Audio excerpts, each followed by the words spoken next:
Hello friends, आप कैसे हैं? बीएससी सेकेंड ईयर के बच्चों का भगवती पीजी ऑनलाइन क्लासेज में स्वागत है। देखिए स्टूडेंट्सों, हमारा जो टॉपिक चल रहा था एल्कोहल्स में, वो मोनोहाइड्रेट एल्कोहल चल रहा है। आज के वीडियो में हम आपको कुछ एल्कोहलों के मध्य अंतर परिवर्तन पढ़ाएंगे। कुछ एल्कोहलों के मध्य कुछ एल्कोहलों के मध्य अंतर परिवर्तन। देखिए, कुछ एल्कोहलों के मध्य अंतर परिवर्तन। तो देखिए, सबसे पहले नंबर 1 हम पढ़ेंगे, वो है निम्न से उच्च एल्कोहल। निम्न से उच्च एल्कोहल यानी कि श्रृंखला में वृद्धि यानी आरोहण के लिए। देखिए, निम्न से उच्च एल्कोहलों यानी श्रृंखला में वृद्धि हम पढ़ेंगे। देखिए, आपका CH3OH मेथेनॉल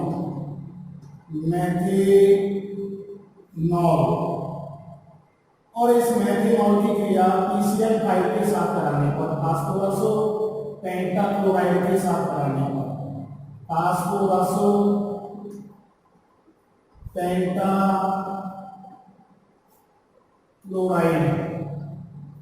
के साथ अभिक्रिया करानी है। तो देखिए, आपका POCl3 बाहर निकल जाएगा, आपका HCl आपका बाहर निकल जाएगा और ये बन गया CH3Cl यानी कि मैथिल क्लोराइड। इस मैथिल क्लोराइड की क्रिया KCl के साथ कराने पर, तो KCl के साथ हम कराते हैं तो KCl आपका बाहर निकलता है और CH3 C ट्रिपल बॉन्ड यानी कि मैथिल साइनाइड, ये मैथिल साइनाइड आपका बन गया। और इस मैथिल साइनाइड का अपचयन कराने पर देखिए, जब इनका हमने अपचयन कराया मैथिल साइनाइड का, तो ये बन गया CH3 CH4 और NH2 यानी एथिल एमीन। क्या बन गया आपका? Ethyl amine. और इस एथिल एमीन की क्रिया NOCl यानी नाइट्रोसिल क्लोराइड, जिसको हम बोलते हैं टिल्लेन अभिकर्मक। क्या बोलते हैं? टिल्लेन अभिकर्मक। तो देखिए, टिल्लेन अभिकर्मक के साथ हम कराते हैं तो आपका N2 गैस बाहर निकल जाएगी, जल का अणु आपका बाहर निकल गया और CH3 CH2Cl यानी कि एथिल क्लोराइड आपका बन गया।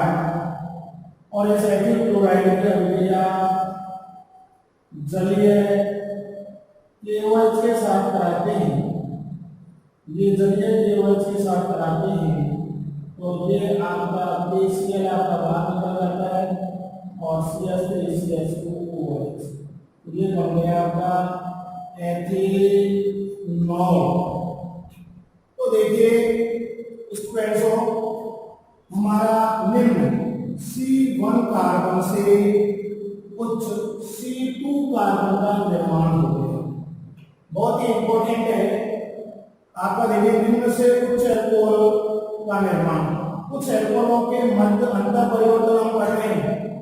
मैथेनॉल से एथेनॉल का निर्माण, तो देखिए ये हमारा मैथेनॉल है, PCl5 फास्फोरस पेंटाक्लोराइड के साथ हमने अभिक्रिया कराई आपका POCl3 बाहर निकल गया, HCl आपका बाहर निष्कासित हो गई, आपका मेथिल क्लोराइड बन गया।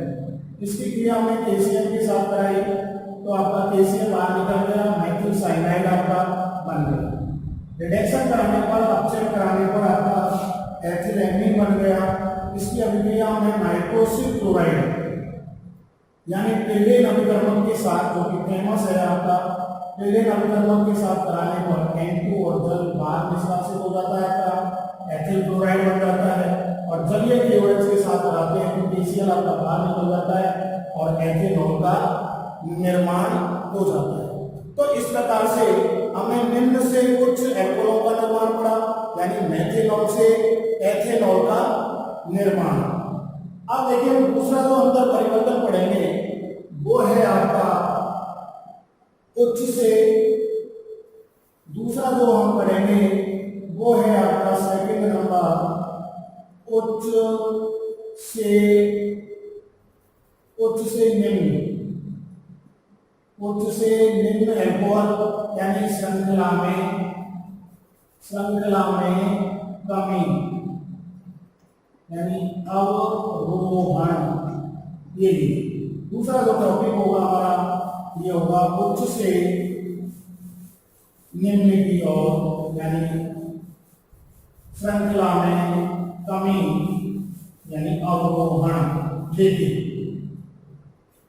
आपका उच्च CH3 CH2 OH एथेनॉल, ये लीजिए आपका एथेनॉल है। इस एथेनॉल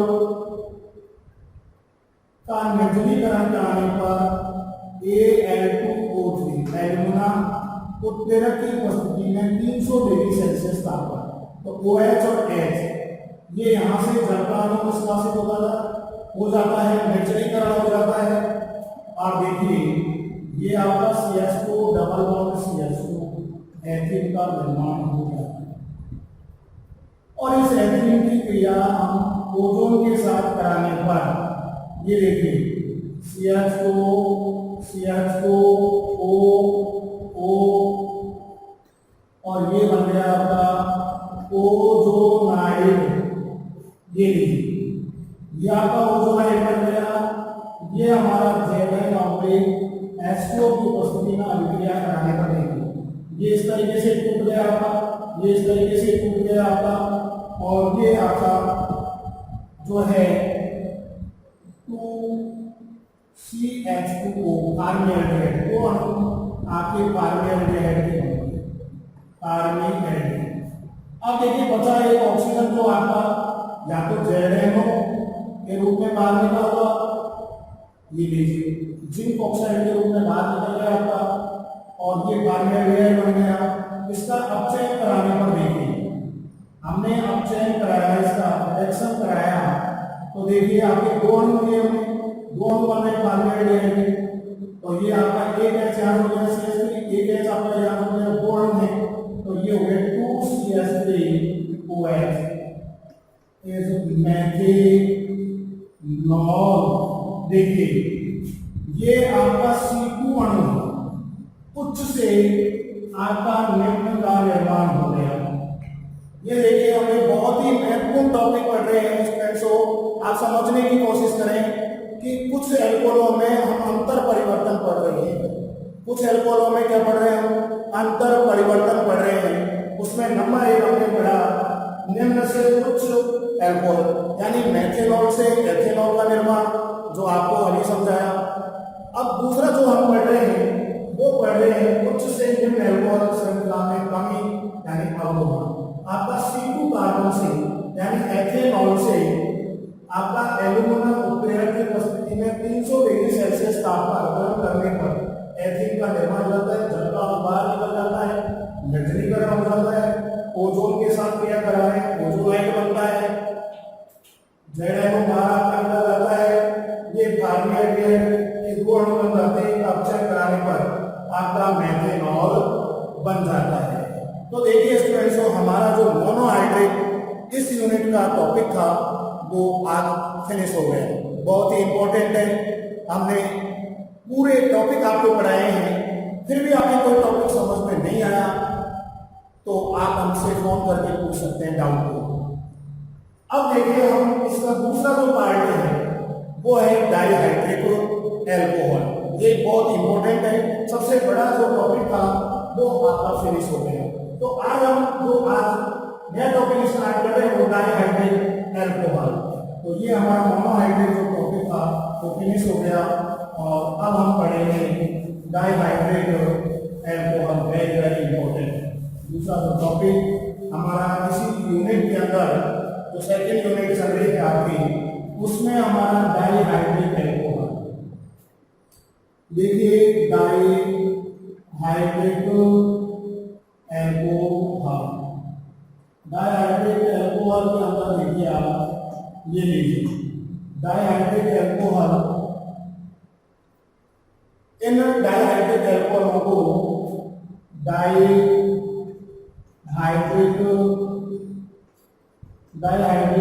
एल्कोहलों को हम ग्लाइकॉल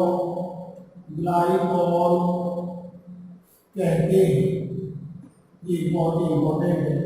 इन डाइहाइड्रिक एल्कोहलों को हम ग्लाइकॉल कहते हैं। यदि दो हाइड्रोक्सी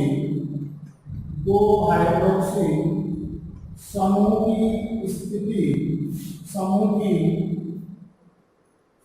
दो हाइड्रोक्सिल समूह की यदि 1,2 स्थिति, 1,3 स्थिति तथा 1,4 स्थिति हो तो उन्हें अल्फा, बीटा, गामा ग्लाइकॉल कहते हैं। ये देखिए इंट्रोडक्शन है डाइहाइड्रिक एल्कोहल। डाइहाइड्रिक एल्कोहलों को हम ग्लाइकॉल भी कहते हैं यदि दो हाइड्रोक्सी समूह की स्थिति पहली और दूसरी पोजीशन पर हो, पहली व तीसरी पोजीशन पर हो, पहली व चौथी पोजीशन पर स्थित हो तो उन्हें हम अल्फा, बीटा व गामा ग्लाइकॉल कहते हैं। अब देखिए ये एक सामान्य हमने आपको उनका इंट्रोडक्शन बताया। डाइहाइड्रिक एल्कोहल का मतलब जो हाइड्रोक्सी समूह का होना वो पहली और दूसरी पोजीशन पर हो सकते हैं, पहली व तीसरी पोजीशन पर हो सकते हैं, पहली व चौथी पोजीशन पर हो सकते हैं, तो उन्हें अल्फा, बीटा और गामा ग्लाइकॉल कहते हैं। अब देखिए हम आपको इनके नामकरण, डाइहाइड्रिक एल्कोहल का हम नामकरण इस इंट्रोडक्शन के बाद में हम देखेंगे। आपको नामकरण, नोमेनक्लेचर यानी नामकरण देखिए। नामकरण में दो हाइड्रोक्सी समूह, यदि दो हाइड्रोक्सी समूह 1,3 व 1,4 स्थिति पर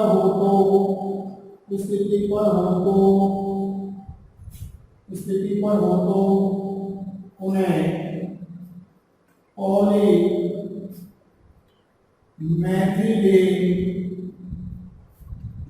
ग्लाइकॉल कहते हैं। ये देखिए सामान्य नाम है, पॉलीमेथिलीन ग्लाइकॉल कहते हैं। जैसे सबसे बढ़िया एग्जांपल से आपको समझना है, जैसे OH, CH2, OH, तो इसका नाम हो गया ट्राइमेथिलीन ग्लाइकॉल।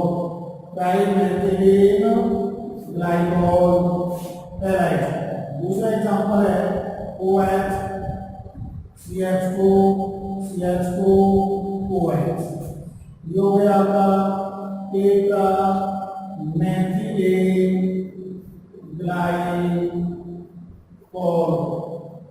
टेट्रामेथिलीन ग्लाइकॉल। तीसरा है हमारा OH, CH2, 1,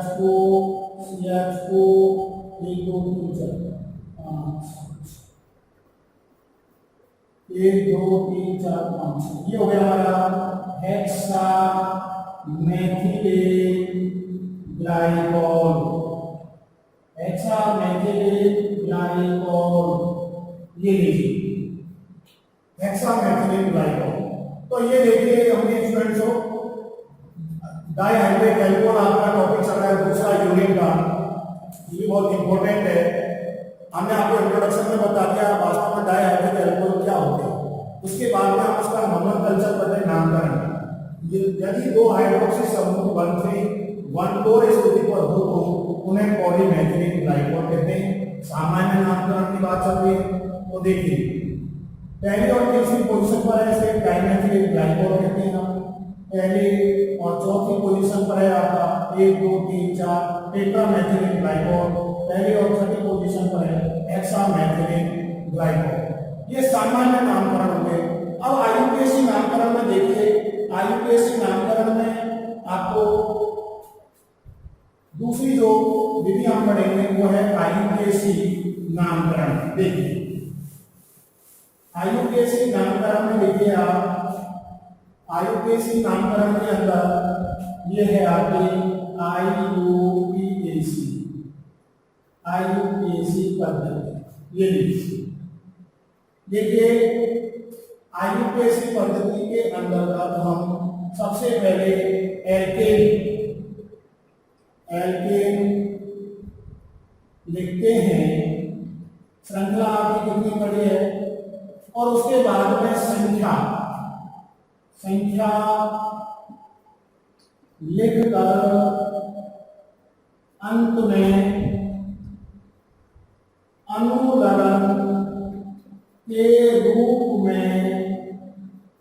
अनुलग्न के रूप में यानी सफिक्स हम और जोड़ देंगे।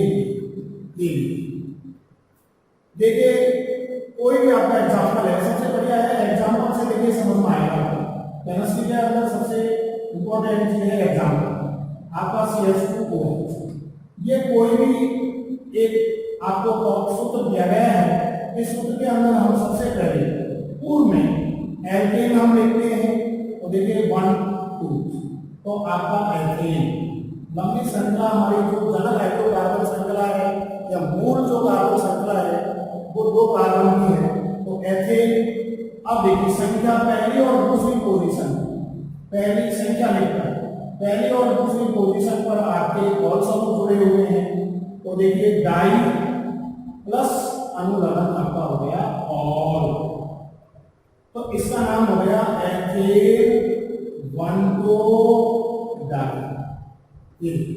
जब आप पूर्व की क्लासों में नामकरण पद्धति को पढ़ते हैं और ऑर्गेनिक के अंदर देखिए सामान्य नाम आपके जो ट्राइबल नेम है और नामकरण ये को बच्चे को आना बहुत जरूरी है। तो इस प्रकार से हमारे देखिए डाइहाइड्रेट एल्कोहल के सामान्य नाम पढ़े। आईयूपीएसी नामकरण में हमने सबसे पहले उसकी लंबी श्रृंखला 2 कार्बन की है तो एथेन लिखना है, 3 कार्बन की है तो हमको प्रोपेन लिखना है, 4 की है तो हमें ब्यूटेन लिखना है। अंत में देखिए हमें लास्ट में जो है अनुलग्न के रूप में ऑल जोड़ देते हैं। अब ऑल हमारी कौन कौन सी पोजीशन पर जुड़े हुए उनकी संख्याओं का मेंशन करके हमारे अंत में हम ऑल जोड़ देते हैं। तो देखिए इंट्रोडक्शन के बाद में हमने दूसरा टॉपिक नोमेनक्लेचर पढ़ा, बहुत ही सिंपल है, आपके समझ में आ गया होगा स्टूडेंट्स को। अब हम तीसरा टॉपिक जो डाइहाइड्रेट एल्कोहल का सबसे इंपॉर्टेंट है वो है विरचन की विधि। ये बहुत इंपॉर्टेंट है, डाइहाइड्रेट एल्कोहल की विरचन की विधियां यानी बनाने की विधि। देखिए डाइहाइड्रेट एल्कोहल की विरचन की विधि, तो नंबर 1 हमारे यहाँ पढ़ेंगे विरचन की विधियां। विरचन की विधियां में देखिए नंबर 1 हम पढ़ेंगे सबसे पहले वो है एथिलीन से। देखिए रूट नाम है यानी एथीन। अब देखिए CH2 आपका और डबल बॉन्ड CH2 H2O ऑक्सीकरण करा दिया हमने। KMNO की उपस्थिति में क्षारीय माध्यम में हम ऑक्सीडेशन करा रहे हैं, जल की उपस्थिति में करा रहे हैं। तो देखिए एक और समूह अपने यहाँ हो गया एक एच और ये यहाँ हो गया, तो ये आपका हो गया CH2OH और CH2। तो हम डायहाइड्रोजन एल्कोहल बनाने की विधि पढ़ रहे हैं। तो इस प्रकार से देखिए एथीन, एथीन का ट्राइबल नेम है एथिलीन, आईपीएसी नाम है एथीन। तो इस प्रकार से ये आपका बन गया एथिलीन ग्लाइकॉल। दूसरी विधि देखिए, सेकंड विधि हम जो पढ़ेंगे एथिलीन डाइब्रोमाइड से, एथिलीन डाइब्रोमाइड, एथिलीन डाइब्रोमाइड से CH2Br और CH2Br, Na2CO3 सोडियम कार्बोनेट वह जल के साथ अभिक्रिया कराने पर देखिए ये 2NaBr आपका बाहर निकल गया। अब CH2 एक OH यहाँ हो गया, एक ऑक्सीजन इसमें से निकल गया। तो देखिए CH2OH और CH2OH प्लस 2NaBr प्लस ये कार्बन डाइऑक्साइड। तो ये बन गया आपका एथिलीन ग्लाइकॉल। क्या बन गया आपका एथिलीन ग्लाइकॉल। तो देखिए हमने डायहाइड्रोजन एल्कोहल की विभाजन की विधि पढ़ रहे हैं। नंबर 1 एथिलीन से, एथिलीन का आईपीएसी नाम एथीन है। इसका जल अपघटन कराने पर क्षारीय केमिकल की उपस्थिति में ऑक्सीकरण कराने पर एथिलीन ग्लाइकॉल बनता है। इसी प्रकार से दूसरी विधि है एथिलीन डाइब्रोमाइड से, यानी कि एथिलीन डाइब्रोमाइड हम एथिलीन 1,2 डाइब्रोमो आपका या 1,2 एथिलीन डाइब्रोमो या एथिलीन डाइब्रोमाइड के साथ अभिक्रिया कराने पर Na2CO3 सोडियम कार्बोनेट व जल अपघटन कराने पर आपका 2NaBr बाहर निकल गया और ये एथिलीन ग्लाइकॉल बन गया, कार्बन डाइऑक्साइड गैस बाहर निकल। तीसरी विधि देखिए आप, ये देखिए 1,2 डाइब्रोमो एथिलीन, Br आपका पूर्व रंग के रूप में CFBrI, methyl ethyl, methoxy, ethoxy, ये सभी आपके प्रीफिक्स के रूप में लिखे जाते हैं, पूर्व लगन के रूप में लिखे जाते हैं। तीसरी विधि देखिए हम, जो कि बहुत इंपॉर्टेंट है, वो हम पढ़ेंगे एथिलीन आपका एथिलीन ऑक्साइड से। तीसरी विधि एथिलीन ऑक्साइड, एथिलीन ऑक्साइड से देखिए CH2 डबल बॉन्ड CH2, इसकी क्रिया हमें हाफ O2 Kg 200 से 400 डिग्री सेल्सियस तापमान अभिक्रिया कराने पर आपका CH2 बॉन्ड CH2 और ये बन गया आपका एथिलीन ऑक्साइड बन गया।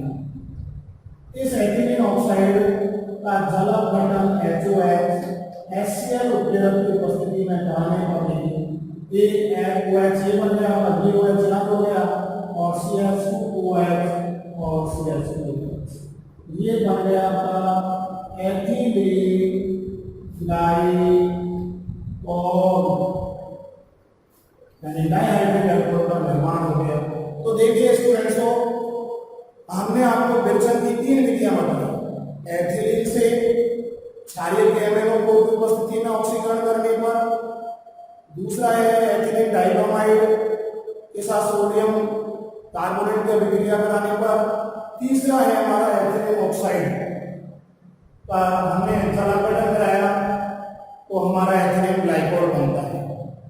ये तीनों ही विधियां बहुत इंपॉर्टेंट है। और अब हम डायहाइड्रोजन एल्कोहल के फिजिकल प्रॉपर्टीज यानी भौतिक गुण देखिए।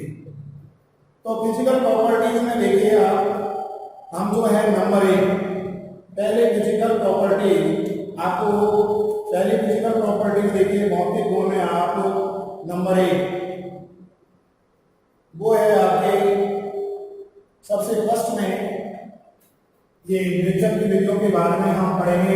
डायहाइड्रिक अल्कोहलों की भौतिक गुण, सामान्य परिचय, नामकरण, रिएक्शन की विधि। चौथा टॉपिक है आपका भौतिक गुण, फिजिकल प्रॉपर्टीज डायहाइड्रिक। देखो नंबर 1, यह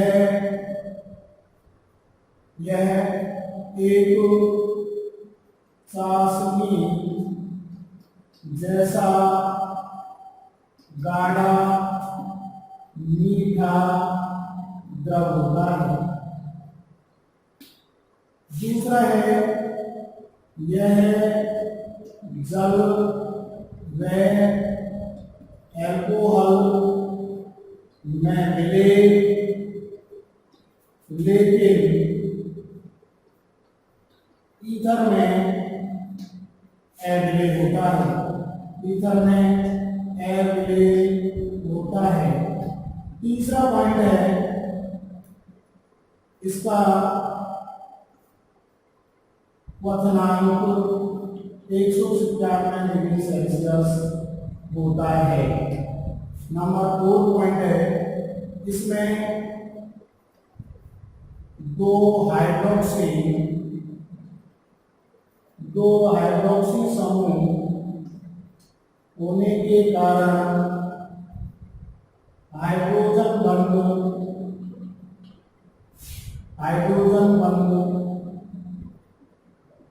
का मान अधिक होता है। तो इसके अंदर दो हाइड्रोक्सी समूह होते हैं।